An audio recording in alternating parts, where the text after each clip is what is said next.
আজ সোমবার 17 ফেব্রুয়ারি 2025, 4 ফাল্গুন 1431 বঙ্গাব্দ,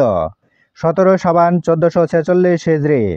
জানিয়ে দেব আজকের দৈনিক বাংলাদেশ প্রতিদিন পত্রিকার শিরোনামগুলো। বিশেষ ফোর্স চান ডিসিরা, পরোয়া করবেন না কারো রক্তচক্ষু, দুর্নীতিতে সর্বনাশ, অনলাইনে সেবা দিতে গেলেই সার্ভার ডাউন, কর্মকর্তাদের উদ্দেশ্যে ডক্টর ইউনূস, ক্ষমতার ভারসাম্য রক্ষার দাবি, এসি ওসিদের এসিআর লেখার ক্ষমতা, অপরাধ ডাটাবেজ ও আইডি ডাটাবেজে প্রবেশাধিকার, আইনশৃঙ্খলা বাহিনীর বাধ্যতামূলক বডি ক্যামেরা ব্যবহার, মরণাস্ত্র ও ছর্রাগুলি নিষিদ্ধ, ভোটের আগে আসন ভাগ, বিএনপির একক প্রার্থী প্রস্তুত 300 আসনে, চোখ তরুণদের দলে, নেতৃত্বে নাহিদ আক্তার,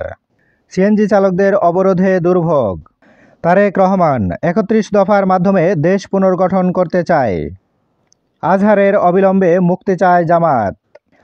পাসপোর্ট করতে লাগবে না পুলিশ ভেরিফিকেশন, তৌহিদ জয়শঙ্করের কী কথা হলো,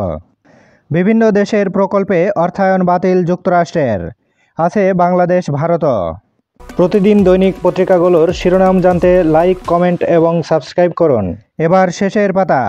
আখিরি মোনাজাতে শান্তি কল্যাণ কামনা, বিশ্ব ইজতেমা দ্বিতীয় পর্ব। অপরাধীরা প্রকাশ্যে, অপারেশন ডেভিল হান্টে গ্রেপ্তার আরও 389, চলছে গোলাগুলি, জনমনে আতঙ্ক, আওয়ামী লীগ নিষিদ্ধ, হাসিনার বিচার দাবিতে নারী সমাবেশ, ফাঁদে লাখো বিনিয়োগকারী, শেয়ার কারসাজির বড় হাতিয়ার বেনামে মার্জিন ঋণ, 781 কোটি টাকার অবৈধ সম্পদ, নাসা গ্রুপের নজরুলের নামে দুদকের মামলা, হোটেল রেস্তোরাঁ ব্যবসায় বাংলাদেশিদের বাজিমাত, সৌদি আরব, মির্জা ফখরুল ইসলাম, গণতন্ত্রের প্রাতিষ্ঠানিক রূপ দিতে নির্বাচনের বিকল্প নেই, বিএনপির বর্ধিত সভা 27 ফেব্রুয়ারি, থাকবেন সেই এমপি প্রার্থীরা, বিজিবি বিএসএফ সম্মেলন, গুরুত্ব পাবে সীমান্ত হত্যা ও কাঁটাতারের বেড়া,